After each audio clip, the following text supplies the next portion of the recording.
तो क्या coaching centre में पढ़ने वाले विद्यार्थी स्कूल, कॉलेज या विश्वविद्यालय में पढ़ने वाले विद्यार्थी से अलग होते हैं? क्या कोचिंग सेंटर में पढ़ने वाले विद्यार्थी को इन शैक्षणिक संस्थाओं से इनकी सुविधाएं या माहौल नहीं चाहिए? जयपुर के जगतपुरा बाईपास स्थित कोचिंग सेंटरों को लेकर सुप्रीम कोर्ट में मामला लंबित है, लेकिन इस मामले से कोचिंग सेंटरों को लेकर वर्तमान में लागू मापदंडों को लेकर एक नई बहस छिड़ गई है। क्या है ये पूरा मामला? जानने के लिए देखिए फर्स्ट इंडिया न्यूज की ये खास रिपोर्ट। सुप्रीम कोर्ट में चल रहे लोकनाथन मामले में जयपुर शहर के गोपालपुरा बाईपास स्थित 10B विकास समिति की ओर से यहां चल रहे कोचिंग सेंटरों को लेकर याचिका लगाई है। समिति की ओर से सुप्रीम कोर्ट में कहा गया है कि इन कोचिंग सेंटरों को शिफ्ट करने के लिए प्रताप नगर में आवासन मंडल की ओर से कोचिंग हब का निर्माण किया हुआ है। इसके बावजूद इन्हें वहां शिफ्ट नहीं किया जा रहा। गोपालपुरा बाईपास के दोनों तरफ व्यावसायिक भूखंडों पर संस्थानिक गतिविधियां की जा रही हैं। इन कोचिंग सेंटरों के कारण मुख्य सड़क से लगती गलियों व रास्तों में कई हॉस्टल, लाइब्रेरी व अन्य अवैध गतिविधियों के कारण स्थानीय निवासियों का जीना मुहाल हो गया है। सुप्रीम कोर्ट ने इस मामले में जेडीए से 3 हफ्ते में जवाब तलब किया है। सुप्रीम कोर्ट में क्या जवाब पेश किया जाए, इसको लेकर जेडीए आयुक्त सिद्धार्थ महाजन की अध्यक्षता में हाल ही विभिन्न एजेंसियों की बैठक हुई। बैठक में संबंधित अधिकारियों ने बताया कि वर्तमान में लागू भवन विनियमों के अनुसार व्यावसायिक भूखंड पर कोचिंग सेंटर जैसी संस्थानिक गतिविधि की जा सकती है। बैठक में मौजूदा मापदंडों के तहत कोचिंग सेंटरों के सर्वे का फैसला किया गया। जेडीए व नगर निगम ने 7 अगस्त से सर्वे की प्रक्रिया शुरू की। आपको सबसे पहले बताते हैं कि यह सर्वे आखिर किन मापदंडों पर होगा। सर्वे में देखा जाएगा कि जिस भूखंड पर चल रहा है कोचिंग सेंटर, उसका जेडीए से पट्टा जारी किया हुआ है या नहीं, जो गतिविधि चल रही है उसके अनुरूप पट्टा जारी है या नहीं, भूखंड पर भवन निर्माण की जेडीए से स्वीकृति ली गई थी या नहीं, भूखंड पर भवन विनियमों के तहत निर्माण किया गया है या नहीं, पर्याप्त सेटबैक व पार्किंग का स्थान छोड़ा गया है या नहीं, अग्निशमन प्रावधानों के अनुसार निर्मित भवन में है या नहीं, निर्मित भवन में अग्निशमन उपकरण स्थापित है या नहीं। इन तमाम मापदंडों के आधार पर किया जाएगा सर्वे। मॉडल भवन विनियम 2025 में किए गए हैं प्रावधान। भवन विनियमों में कोचिंग सेंटरों के लिए निर्धारित किए हैं मापदंड। इन मापदंडों के अनुसार कोचिंग सेंटर के लिए न्यूनतम 500 वर्ग मीटर क्षेत्रफल का भूखंड है जरूरी। बड़े शहरों में सड़क की न्यूनतम चौड़ाई 60 फीट और मध्यम व छोटे शहरों में सड़क की न्यूनतम चौड़ाई 40 फीट है जरूरी। कमरे का न्यूनतम साइज 1.75 वर्ग मीटर प्रति विद्यार्थी रखा जाना है जरूरी। गणना योग्य क्षेत्रफल का 10% क्षेत्र सार्वजनिक सुविधाएं, कैंटीन, कार्यालय, स्टाफ रूम, लाइब्रेरी आदि के लिए रखना होगा जरूरी। इसके अलावा सेटबैक, पार्किंग व कवरेज एरिया आदि मापदंड भी होंगे। ये भवन विनियम 25 अगस्त 2025 को हुए थे अधिसूचित। इस तिथि या स्थिति के बाद अनुमोदित कोचिंग सेंटरों पर होंगे लागू। भवन विनियम 2025 के ये प्रावधान माने जाएंगे लागू। सर्वे में भी इन मापदंडों के अनुसार कोचिंग सेंटरों की जाएगी जांच। भवन विनियम 2025 से पहले भवन विनियम 2020 थे लागू। इन भवन विनियमों में भी कोचिंग सेंटर के लिए किए गए थे प्रावधान। ये भवन विनियम 7 जनवरी 2021 को हुए थे अधिसूचित। इस तिथि को या इसके बाद लागू अनुमोदित कोचिंग सेंटर पर होंगे इन भवन विनियमों के मापदंड किए जाएंगे लागू। ये मापदंड उन कोचिंग सेंटरों पर लागू किए गए थे जिनमें 10 से अधिक लेकिन 100 तक विद्यार्थी रहते हों एक समय में उपस्थित।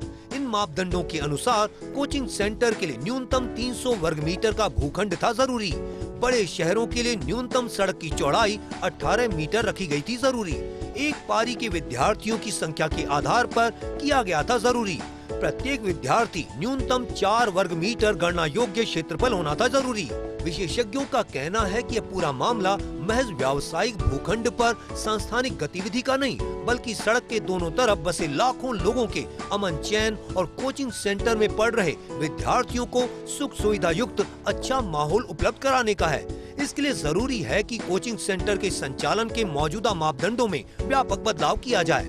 गोपालपुरा बाईपास पर सड़क के दोनों तरफ बड़ी तादाद में कोचिंग सेंटर चल रहे हैं, लेकिन इस सड़क से दोनों तरफ करीब 1 से 1.5 किलोमीटर तक गहराई में कोचिंग सेंटरों के कारण कई गतिविधियां संचालित की जा रही हैं। अंदरूनी कॉलोनियों व गली मोहल्लों में कई मंजिला हॉस्टल व पीजी, लाइब्रेरी, छोटे कोचिंग सेंटर, ढाबे, रेस्टोरेंट, खाने पीने के लिए थड़ी ठेले आदि खुल गए हैं। इनमें से अधिकतर गतिविधियां अवैध रूप से चल रही हैं। इनके लिए जेडीए या नगर निगम से कोई स्वीकृति नहीं ली गई है।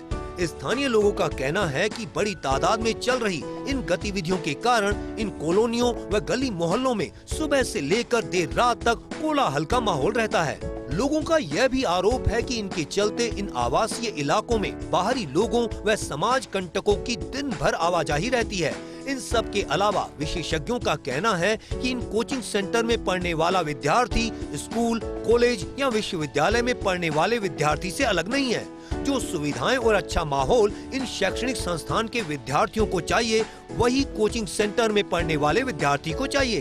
क्योंकि जितना समय एक विद्यार्थी इन संस्थानों में रहता है, करीब उतना ही समय और कई मामलों में इससे ज्यादा समय कोचिंग सेंटर में व्यतीत करता है। व्यावसायिक भूखंड पर कोचिंग सेंटर को संचालन अनुज्ञेय बताकर पल्ला झाड़ने के बजाय इस पूरे मामले में विद्यार्थियों के हित में अन्य पहलुओं पर भी गौर करने की महती आवश्यकता है। व्यावसायिक क्षेत्र में कई तरह की व्यावसायिक गतिविधियां होती हैं। इनके चलते सामान की लोडिंग व अनलोडिंग के कारण लोडिंग वाहन व भारी वाहनों की भी आवाजाही रहती है। दिन भर सड़क पर वाहनों का शोर व वाहनों के कारण होने वाले प्रदूषण का माहौल रहता है। व्यावसायिक भू उपयोग की सड़क पर इसके दोनों तरफ व्यावसायिक भूमि का मूल्य बहुत अधिक होता है। एक एक इंच भूमि मूल्यवान होने के चलते कोचिंग सेंटरों के लिए अधिक भूमि उपलब्ध नहीं रहती। इस कारण एक एक कमरे में कई सारे विद्यार्थियों को एक साथ बैठाना पड़ता है। विशेषज्ञ मानते हैं कि स्कूल, कॉलेज या विश्वविद्यालय की तर्ज पर कोचिंग सेंटरों के भी मापदंड तय किए जाने चाहिए। जैसे स्कूल के लिए न्यूनतम भूमि 1600 से 8000 वर्ग मीटर, कॉलेज के लिए 1.5 से 2.5 एकड़ और निजी विश्वविद्यालय के लिए 20 एकड़ भूमि जरूरी है। कुछ इस तरह के मापदंड कोचिंग सेंटरों के लिए भी रखे जाने चाहिए। कोचिंग सेंटर में पढ़ने वाले विद्यार्थियों की संख्या के आधार पर मापदंड तय किए जाने चाहिए। कोचिंग सेंटर के लिए भूखंड के न्यूनतम आकार में बढ़ोतरी की जाए। साथ ही पार्किंग, कवरेज एरिया, सेटबैक व ऊंचाई के मापदंडों में भी उसी के अनुरूप बदलाव किया जाए, ताकि इन शैक्षणिक संस्थानों की तर्ज पर ही कोचिंग सेंटर के विद्यार्थियों को भी विभिन्न सुविधाएं व अच्छा माहौल मिले। प्रतियोगी परीक्षाओं की तैयारियों के लिए कोचिंग सेंटरों की आवश्यकता को नकारा नहीं जा सकता, लेकिन यहाँ पढ़ने वाले विद्यार्थी को अन्य शैक्षणिक संस्थान में पढ़ने वाले विद्यार्थी से अलग नहीं समझा जाना चाहिए। इसके लिए कोचिंग सेंटरों के संचालन को लेकर अब एक नई सोच के साथ काम करने की जरूरत है। प्रतियोगी परीक्षाओं की तैयारियों के लिए कोचिंग सेंटरों की आवश्यकता को नकारा नहीं जा सकता, लेकिन यहाँ पढ़ने वाले विद्यार्थी को अन्य शैक्षणिक संस्थान में पढ़ने वाले विद्यार्थी से अलग समझा नहीं जाना चाहिए।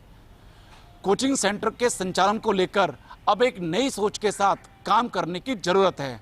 कैमरा पर्सन तीरथ के साथ Abhishek Srivastava, First India News, Jaipur.